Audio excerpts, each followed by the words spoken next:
Hello and welcome back to the Will I Vike It podcast. Today, my guest is Max Miller from Tasting History on YouTube. So welcome to the show, Max.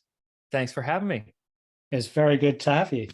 I've got a little confession I didn't tell you before we started recording is when we first made contact, I planned a few questions.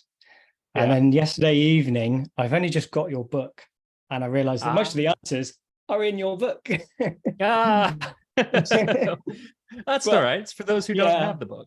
That's what I'm thinking. I think we run with it anyway. And yeah, give a general overview because I'm sure there might be some people that aren't aware of what you do. I don't know.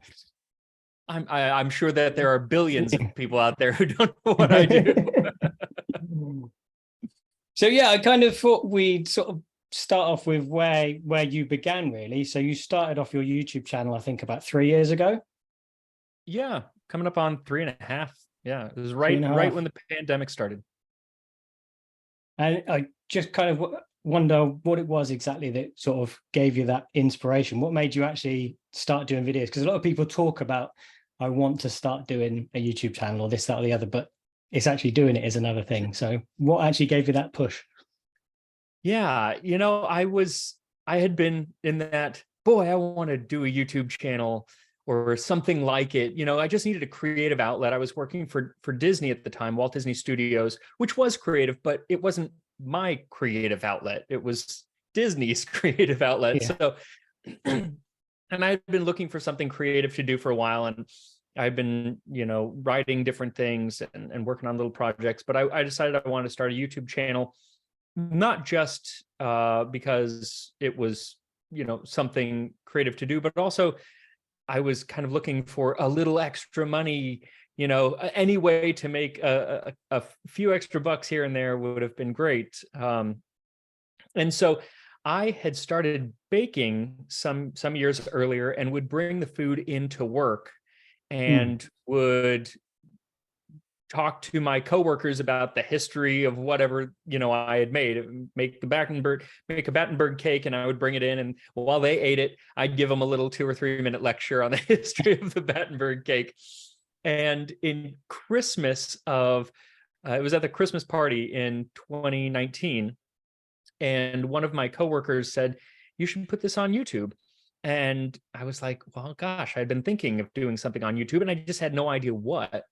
And so she gave me the idea, put it up. And I used to watch the Great British Bake Off, still do.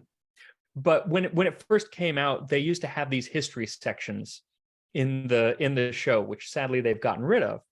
And they would talk about the history of whatever they were baking. And I loved that so much.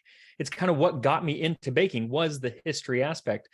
And so as soon as she said, put this up on YouTube, I knew what I was doing because I wanted to recreate those. I wanted to recreate those segments. Excuse me. So that's essentially how it started. And I gave myself a deadline because I am the kind of person who will work on something for 20 years before putting it out in public because I want it to be perfect. Everything, you want everything to be perfect, and it never will be. But so I gave myself a deadline. It was Christmas, and I said by the end of February, my first episode will be out. And so I got all of the stuff to make videos. I watched a million videos on how to make videos, and then wrote a couple scripts and hammered them out and put my first episode out that last Tuesday in in February of 2020. That's quite a nerve-wracking thing to do, isn't it? To put yourself out to the public. It is. It really is. And it is hard because people are, you're so afraid of what people are going to say, and it's almost never as bad unless you're doing something like really controversial politics or something like that. But I don't really cover that kind of stuff. But you build up the worst case scenario in your mind. And I only told a few close friends and family that I was even making these videos, and I put them out, and it was fine. The thing is, I had kind of hoped to have at least 6 months, maybe a year of making videos to get better and improve before people that I didn't really know started watching, you know. Yeah. Well, that didn't happen because of the pandemic. Everyone was at home watching YouTube. And so, you know, by the third and fourth video, I was getting thousands of views. And then in June, only 4 months in, I was getting 1 million views on the video about garum. So it was, I didn't have a lot of time to refine. So I go back and watch those old videos and I'm like, oh man, I wish I had done that differently. I'm like, You know what? often like, the lighting is terrible. The sound's not quite right. I'm yellow because I'm colorblind and I was doing all my color correcting. And so I was like, I look great. And my husband was like, no, you look like you have jaundice. There it is. Yeah, we did go back yesterday evening because I don't think I was initially aware of you when you first started. I sort of come across later. So I did go back to the beginning yesterday and watch the first couple of videos. Yeah, and they're still very good videos. Yeah, I mean, it's all a process and it's always going to get better and stuff. There are a couple topics I'd actually like to revisit, like the history of the cheesecake. The second video I ever did was actually the first video too. I did cheese and then cheesecake, and I'd like to revisit those. Not necessarily the exact dishes that I made, but the history, because my history was super short, you know, 2.5 minutes of history. And now my history sections are usually like 9 or 10 minutes long. It's more of a history show with a little food involved. Yeah, I did notice the difference there. Yeah. It's they were a lot shorter back then. A lot shorter. They've definitely more direct, I guess. Yeah. Well, because when I started out, I was thinking, okay, I love teaching people about history, but I also often see people's eyes glaze over when I say, how about the history of ... And so I was like, all right, I'm going to teach people about history, but I'm going to couch it in a cooking channel. And so that's kind of the hook. But I don't want to give too much history because I don't want to lose them. But then on YouTube, you can see exactly where people stop watching a video. And it turns out if people make it to the history section of the video, they stay the entire time. Almost nobody stops watching during the history section. And so the history section has just gotten longer and longer and longer, and it keeps people's attention. So I am shocked by it, but I'm pleasantly shocked. I love that people like learning the history of these things. So were you initially more interested in the history or the food? Like, because history all the way history. I've loved history since I was a little kid. You know, for a time I thought that I would be a Civil War reenactor for my living, and it turns out that's not really a job. But I love history. I love putting myself in the shoes of different characters in history. And my love of food has always been eating it, never making it until I watched the Great British Bake Off. It was like 2015, maybe, when I fell in love with baking, and I hadn't really cooked before that. So it was kind of all self-taught, or rather by watching Mary Berry bake. And so that came much later. And I just found that a lot of people like eating baked goods. So that was my way into history. It's a good way of hooking people. It is. Yes. Yeah. As you know, I mean, I do a bit of historical reenactment, and I've got a YouTube channel mainly focused on Viking and Saxon stuff. But I often find at events when I'm displaying, that is the thing. Someone will come over and, oh, what kind of bread is that? Or what's this? Yep.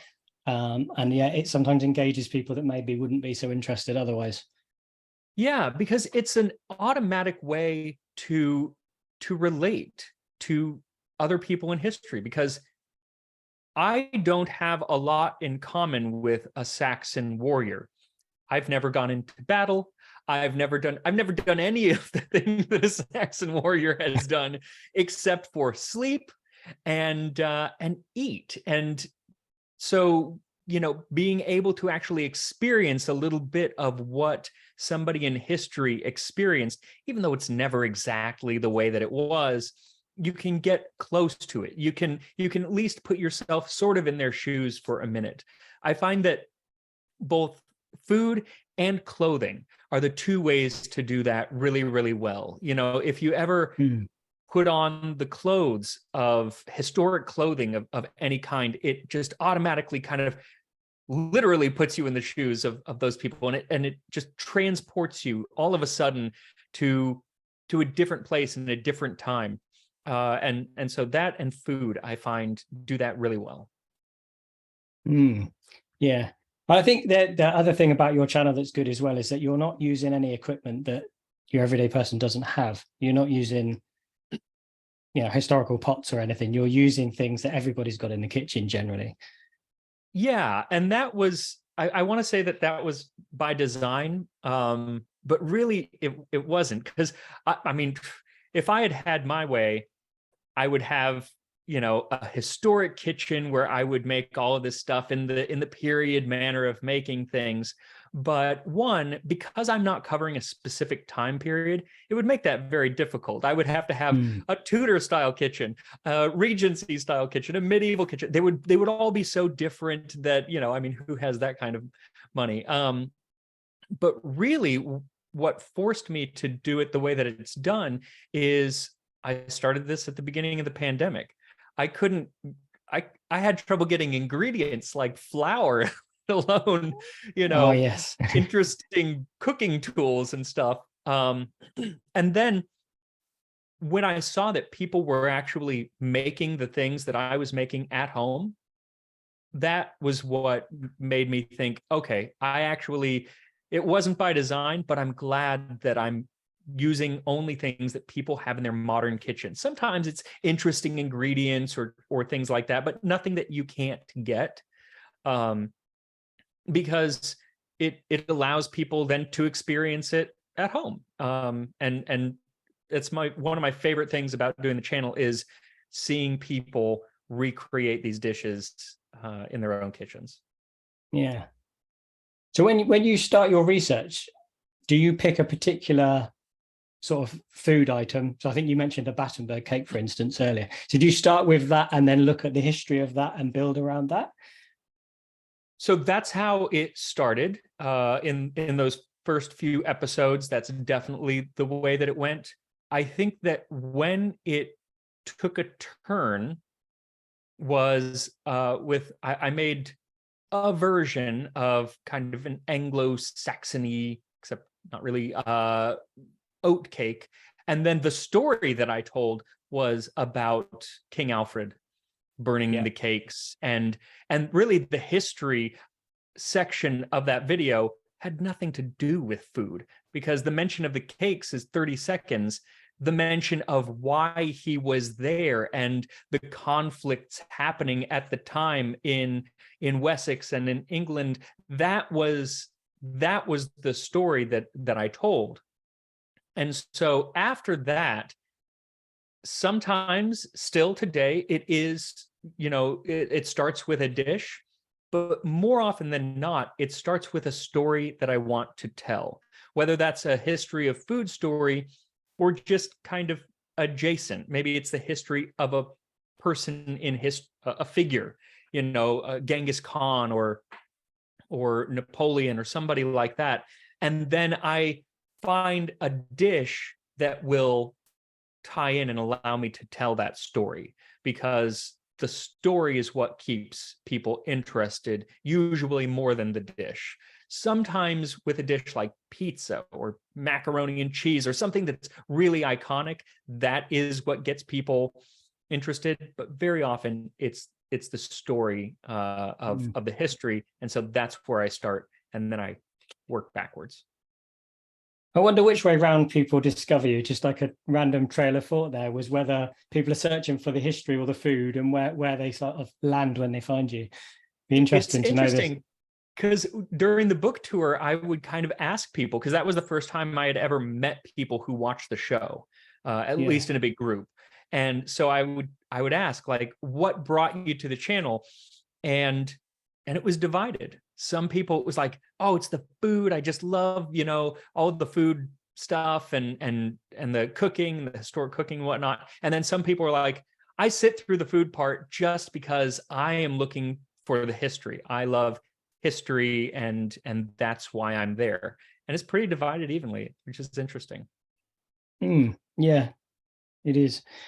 I mean, we've mentioned your book. I was going to bring it up a bit later, but I think that's probably a good segue, isn't it, to mention? Yeah, sure. To say I've only just picked up a copy. I've got one here.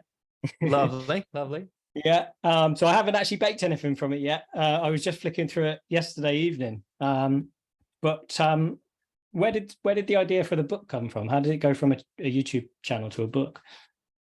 So pretty early on, I think it was in maybe September or October of that first year, an editor from Simon and Schuster reached out to me and said, "Hey, love your channel. What about doing a cookbook?" And I was like, "Oh, sure, why not?" And then it took forever because that person unfortunately was laid off, and all of her projects were scrapped except for one, which was mine, and it got pushed over to a new editor who didn't really know the show or anything. And so it was just, it was kind of interesting working with him. It was just a different dynamic. But so it was kind of figuring that whole relationship out. And but that's where it came. It was not my idea. It was the original editor from Simon and Schuster's idea. And it was a big learning curve. I had no idea how long it would take and how much work it would have been. And I'm so glad I didn't, because I wouldn't have done it. I would have said no.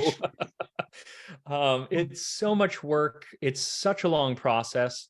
I mean, that was in the fall of 2020, and it came out the spring of 2023. So it's 2.5 years it takes. And, the amount of time that I put into working on it was a lot. And that's considering that many of the recipes in there, not all, but many of them are from the show. So I had already done a lot of the research. So, working on a second book, if I do a second book, I want it to all be new. That's going to be even more work, which is probably why I haven't started a second book yet.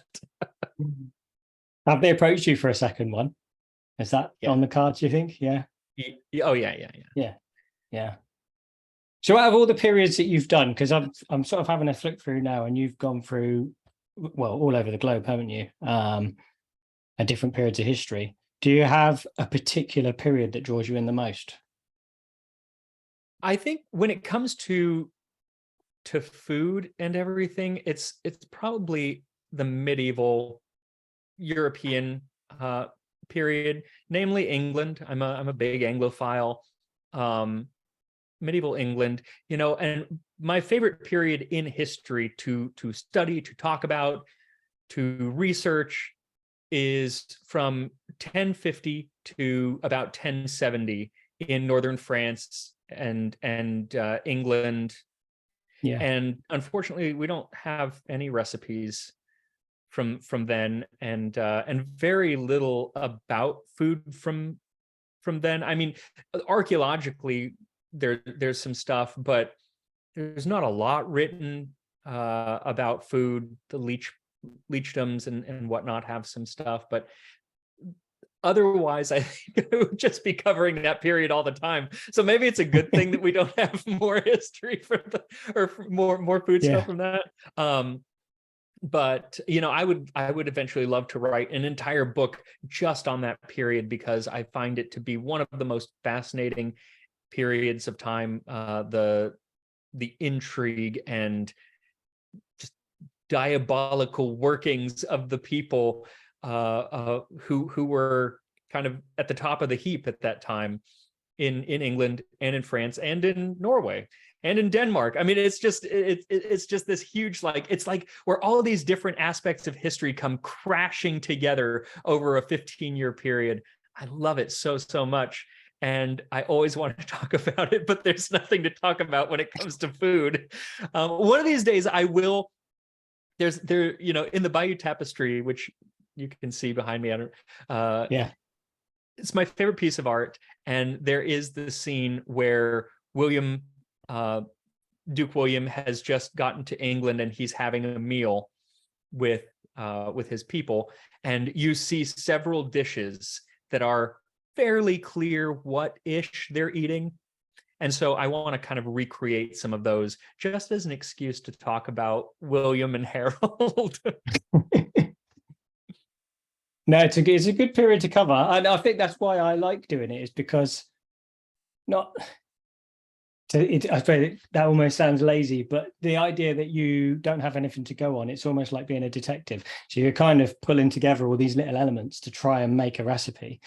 Yeah. But I guess the later stuff, sort of the first cookbooks, you don't really have much more to go on though, do you? It's still kind of very vague. It's sparse. Yeah. Yeah. That's really cooking for, gosh, until like the 18th century. It's pretty sparse, though. It's interesting. In Europe, it's sparse. They would name off the ingredients. Sometimes, once in a while, they would include some amounts, but not all of them. And then, you know, vague instructions on how things are actually supposed to be cooked and put together. But I was just reading a 14th century recipe from Egypt, and the Arabic world at that time was so much better at writing down recipes. It's really shocking. You look at a European recipe from that period and it'll be like 100 words. And then you look at any of the Arabic cookbooks from that period and they're like 800 words long. It's a whole page or two. And it's so specific, exact quantities, so you can really remake the dish. And I'm just like, why didn't every culture do this? Why did it take so long to catch up? Oh, yeah. I wonder whether the culture, because I often think like in prehistory and early history, the idea of a cookbook wouldn't make sense because you need certain ingredients to make a recipe, and you don't have those. So you're going to go, well, I'm not making this recipe today. I'm going to just eat whatever's in the field or whatever you've been hunting. Yeah. So it'd be interesting to know. I've not really looked towards Egypt and stuff particularly, and whether the availability of ingredients meant it was easier for them to pull together a recipe.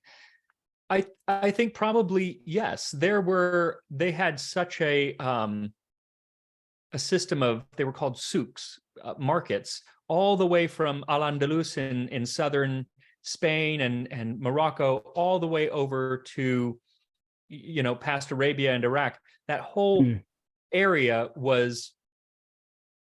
they had wonderful trade. It was more consistent than in most parts of Europe.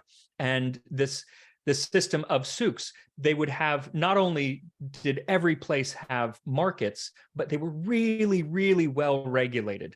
Europe was well regulated as well, but it was more fragmented. Whereas the caliphates were much larger, and so could kind of standardize things over a larger area. And so I'm guessing the ingredients just were more standardly available. And I also wonder if those cookbooks were being written for a different type of person, because that's one of the things with a lot of medieval European cookbooks going all the way up through until the 17th century, 18th century even. The books are being written for people who already know how to cook these dishes. They are written by chefs for the cooks at big houses and royal royal retreats. And so it's more of a reminder. I don't know if you've ever read any of Escoffier, Auguste Escoffier's recipes. He was an amazing chef in the late 19th, early 20th century. He's the chef behind like the Savoy in London and the Ritz restaurants and everything. And he kind of codified fine dining as we know it today. His recipes are next to useless, his early recipes, because they'll just say, make a blah blah sauce, add, and then he'll name off 10 ingredients. No quantities, no instruction on that original Yeah. sauce, which it turns out has 40 different ingredients and takes 4 days to make. There's nothing in that. And it's because he wasn't writing it for me at home cooking. He was writing it for the cooks in his restaurants who already knew all of this stuff. They had gone to school for it. They knew all of that. And so he didn't need to be specific. And that's the same thing, I think, with the medieval recipes. So maybe these medieval Arabic texts were written for more of a wide audience. And so it really was recreate this exactly as I am in your own home. I'm guessing it would have, needed to have been a nice home, but it's not just for professional cooks. Mm. I don't know, though. I don't know that. We don't know a lot of these things, but it it certainly makes sense. The thing is, somebody probably does know. There's a woman named Nawal Nasrallah who has translated so many of these texts and knows so much about Arabic cooking from the 10th to the 15th, 16th century. I bet she knows exactly who they were writing for. And if I read through all of her works, I would know, but I haven't gotten to that quite yet. One day. There's never enough time, though, is there? It takes so long to research these things, and that's the thing. And that's part of it. So every week I'm like, I've run out of stuff. I don't have anything more to share. And then all I have to do is open a book. I have tons of books behind me, some of which I've never opened and just looked at and was like, oh, I'm saving this for later. And I can just open one of her books, for instance. She'll translate the entire cookbook, but the first 120 pages of the book is her interpretation and history and all this other stuff. All I have to do is open it and read one page, and I'm like, oh, I've got an episode idea. And it's the same with every single cookbook behind me. There are cookbooks, but then there are just history of food books, and I just open it up, and every single week I go through that same exact thing. I've run out of ideas. This is the end of tasting history. I open a book. Hey, here's an episode idea. Every week. So are those all cookbooks I can see, or is that a mixture? So there are some historic cookbooks back there. The majority are probably, well, not majority, I'd say about half are just history of cooking, history of food in a specific place or a specific time. And then so many of them are a little bit of both. It's recipes that have been translated or whatever. And then there's a large section of history. Very few historic cookbooks that have been translated or published are just a list of recipes. There's usually some context behind them. And it's that context that I actually find most interesting. Just check my notes a minute. I've lost my train of thought. Where in England are you based? I'm about 20 minutes from Stonehenge. Oh, it's lovely. A small town called Devizes. I've never been, but I've heard of it, and I'm trying to think of why I've heard of it. I mentioned it in a video, is why, and I'm going to have to look up which script that was. I'd like to know what that is. The only thing I can think of, I only came across recently, was Devizes pie. Oh. Which is an interesting concoction. It's lots of offal, pickled tongues, pickled eggs. I think there's some brains in there. Tripe, it's everything. I've got plans to try and recreate it if I can get the ingredients, but it's because I mention it in the video on simnel cake. Okay.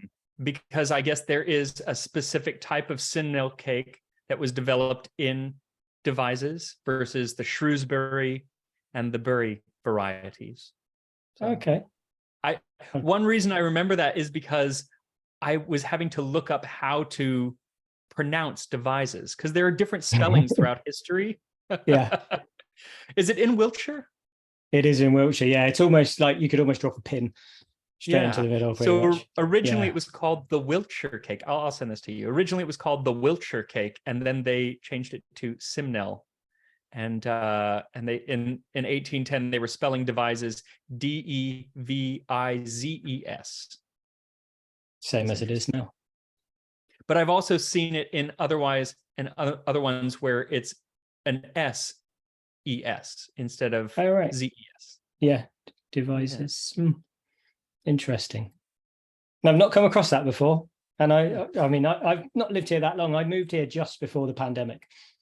Okay. So there's loads of history, lots of Bronze Age burial mounds, and yeah, it's really cool. Nice. I've always wanted to go to Avebury. I've never been. Come over. We'll give you a tour. I will. The next time I'm there, I want to do some stuff. I want to do that and the Midlands. I've never really done the Midlands of England at all. So I want to do that. We haven't really. We tend to drive through it to other places. It's like just not a rave review. right. But there's some wonderful history in, like, I guess it's not the Midlands, but on the way up, like if you go to Hereford, is Hereford the Midlands? Not really. But there's some really great historical sites just kind of going up that way. Yeah. Yeah, there were a couple of other things, because we moved on to your book. There was a couple of other things about your recreating recipes in general, which ties in a little bit with the book, I guess, which is based on your YouTube channel anyway. Was like, how many attempts does it take you to recreate a recipe? Is it that you just make the video in one and it either works or it doesn't, or do you do 20 attempts? And typically I make it according to the recipe that from history as well as I can, and it's one and done. So sometimes, you know, if it's very vague, then obviously there's a lot of pre-work before I get into the kitchen of looking at other recipes from whatever text I'm looking at, or other period recipes that might offer clues of how much of something to use, or what does this word actually refer to. And then sometimes I have to look at more modern versions to get an idea of what they're maybe trying to describe in an old text. Sometimes they're just so vague. You know, you could literally end up with a soup or a sandwich from the same exact recipe because they are so vague. So you have to, you know, I kind of have to look at different things to piece together what I think that is. And then I go into the kitchen and I try it. Once in a while, it won't work to the degree that it's inedible. Or I know that what I've just created is not what they're going for. But that's very few and far between. Maybe 3 or 4 times have I ever made a dish more than once. I usually do it once. That's kind of that's why I don't call it a cooking show as much as a show where I'm cooking, you know, because it is, they're not perfectly crafted recipes or anything. It's more of like, let's see if this works based on this old recipe. Now for the cookbook, that's very different. Those were tested dozens, if not actually hundreds of times, because I have I have a Patreon, and I offered many of those recipes to my Patreon patrons to make at home. And so they would make them, give me feedback. I'd change things. They would make them again. And that was in an effort to, one, make them taste, you know, good while still honoring the original recipe in most cases. And more so, though, to make it standardized, to make it so even if the ingredient quantities and everything weren't changing, the wording was, you know, I would have people who had never cooked a thing in their life making the same exact recipe as someone who was a professional chef, and finding and the feedback from those two people allowed me to craft the recipes to make them more uniform so anyone can recreate them at home. But even in that case, it's always with a mind of staying as true as possible to the original recipe, or what that person was trying to get across in their writings. It's difficult, isn't it? Because you don't know, when you say like one goes wrong and it's really bad, are our tastes different to they were then? And is there an element of that's just what they intended? Right. And sometimes, so it's rarely taste, because I try not to judge too much historical tastes, because like an ancient Roman's tastes were simply different. Yeah. Same taste buds, but what they enjoyed was different from mine. I mean, I put sugar on everything. That's what I like because I'm an American. So we all have different likes and dislikes. When I know that something has gone wrong, it's usually more on technique. And so it will be something like in the recipe, it's super vague, but then it says, that I need to be able to spread what I've just made. Well, if what I've just made is not spreadable, if it's rock hard or a complete liquid, then I know, okay, something has gone wrong. Perhaps something was left out of the original text. Perhaps they just assumed that I knew to whip whatever I was making until it was, spreadable. And sometimes they assume that because people back then did know that. They would have just known, oh, and then you do this. You don't have to tell somebody to, put the two pieces of bread together to make a sandwich. That's obvious. But maybe in 500 years, that's no longer obvious. And so it's kind of hard to figure out, what did they know? What was common knowledge? What wasn't? So that's what I mean when I say something has gone terribly wrong. It's rarely based on the flavor. It's usually based on, this is simply not executable as it's written or as I've done it. And the funny thing is, when you get to a lot of the manuals for household cooking, which started to pop up in the early 1600s in mass quantities, and by the 1700s, they're just everywhere. They are books of recipes meant for the home cook. So many of them had never been tested. They were written by men who had never been in the kitchen, or they had been, they were compilations of other people's recipes from the local town and put together, and they had never been tested. And you try them out, and this is like that.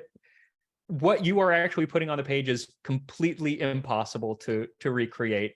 You look at Isabella Beeton's first edition from the 1860s, I believe. A good third of those recipes are unmakeable because she didn't try them out. They simply do not work as recipes as written. And so you look to the second and third, and really there's the revised edition, which I think was in the 1880s.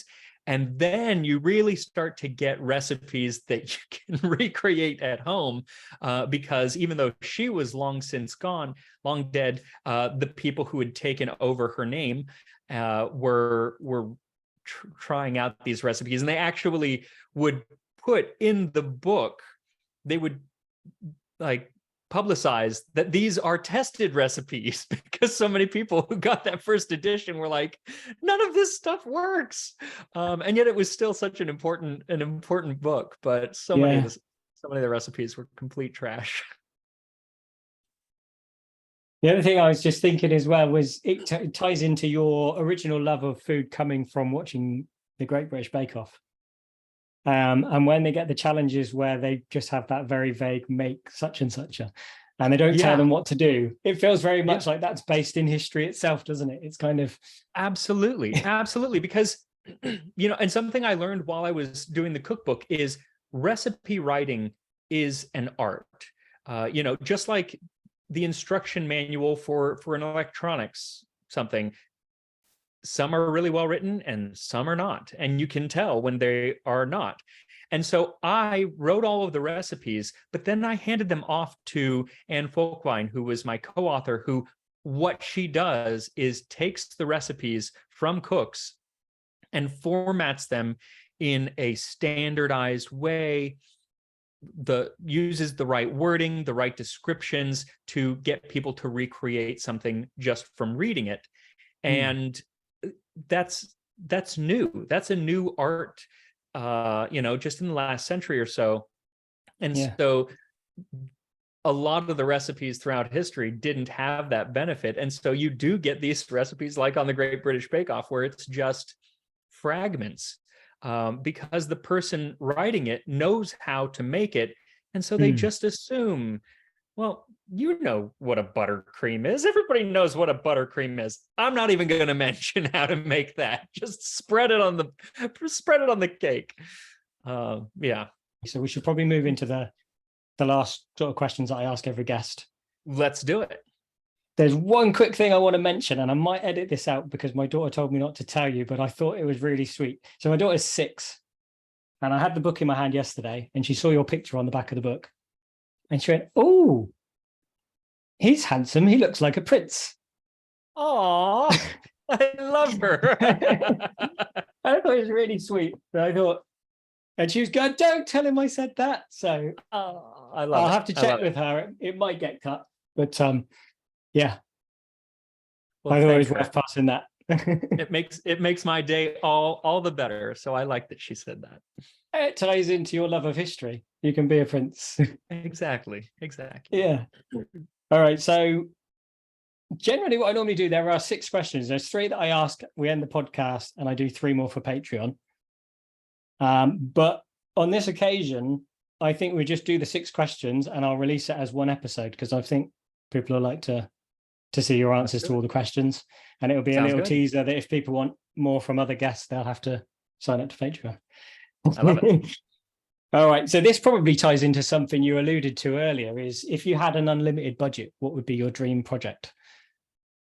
I think that I would love to have a full on Tudor style kitchen and recreate one of the feasts that Henry VIII ate, because we have a few feasts where essentially we have a full menu of what they ate, and they're just fantastic. And I would love to see, huge haunches of meat being put over an open fire with the poor boy who sat there all day turning it. That's what I would love to do. Unlimited budget. There we go. All right. So next question is, do you think you could survive on a Viking age diet?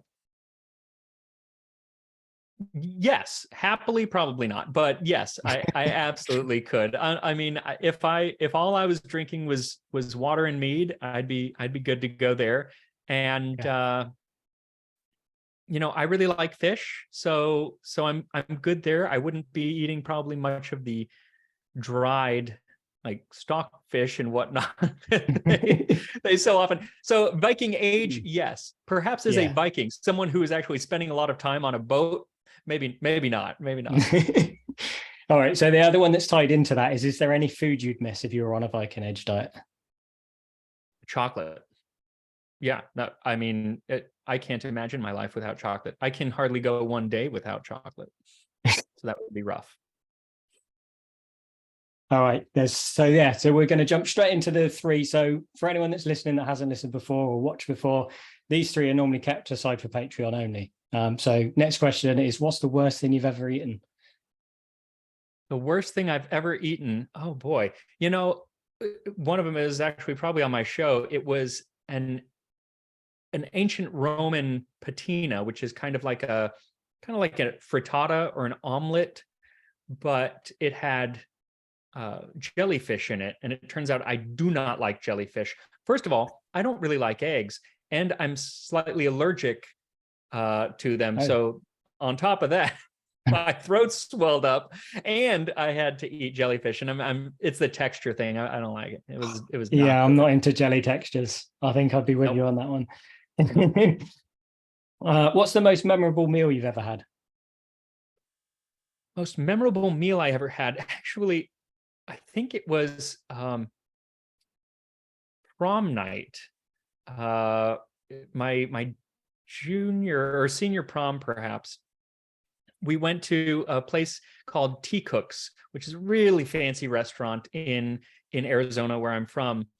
And it was the first time that I ever had roasted duck with like a sweet, I can't remember if it was a cherry sauce or something like that. And it just blew my mind. And now whenever duck is on the menu, I get duck. That whole, and part of it is that the event of going to prom and everything, but it was also the food. It was a very memorable evening. All right. So the very last question is: you've died and your family and friends are preparing your grave goods. What food and drink are you taking to feast in Valhalla? There will be many sleeves of Oreo cookies surrounding my body. I can tell you that. Yeah, and pizza. And I know I'm gonna get hate here, but it's gonna be Hawaiian pizza. I'm a pineapple on pizza kind of guy. I love fine with that. Sweet and salty combinations. So pizza, Oreos, and yeah, pretty simple there. Peanut butter and jelly sandwiches, because those are all foods that I can eat over and over and over again. That and hummus. Yeah. If there's like a side of hummus, bring it all. I think that's the second time that someone's taken Hawaiian pizza to Valhalla. Really, it's delicious. Yeah. People who, I think it's such a polarizing thing, whether you put pineapple on pizza or not. And I just love it. Not too much, just 3 or 4 pieces a slice adds that little sweetness to the very saltiness. Though usually instead of Canadian bacon, I actually like pepperoni and pineapple on mine. What are you washing it down with? I don't think you said a drink. Oh, or did I miss that? Gosh. Probably Coke. Probably Coke, especially with pizza. But I thought you might have gone for a cocktail. So if I'm bringing a cocktail, then it's just going to be it's going to be simple gin and tonic. It's going to just be a gin and tonic. Gin and tonic. Nice. All right. So where can people find you? Social media and all that? So everything is up on YouTube, Tasting History with Max Miller. And then I'm Tasting History with Max Miller on Instagram as well, where I post more my personal life, kind of, what I'm doing here and there. Those are the 2 places I'm most active. And I guess people can get your book. I got mine off of Amazon. Is there a preferred place? No, wherever fine books are sold, it's at a lot of bookstores. Always support your local bookstore. But if they don't have it, then 1, tell them to order it. And 2, then you can go online and get it at Amazon or barnesandnoble.com or anything like that. Awesome. Well, thank you so much for doing the podcast. Thank you. I'm so glad to be able to meet up. And next time I come to England, we'll have to get together. I want to wear one of those helmets behind you. Yes, come over. We can do some reenactment. I'll get you on the battlefield. Love it. Awesome. Thanks everyone for watching, and I will see you next time. Goodbye. If you enjoyed the podcast or want to hear more, remember to like and subscribe and give me a rating. For recipes and ideas, visit my website saxonforager.co.uk. I also have 3 cookbooks available to buy on Amazon worldwide. These are Eat Like a Viking Volumes 1 and 2 and Eat Like a Halfling. Thanks for watching.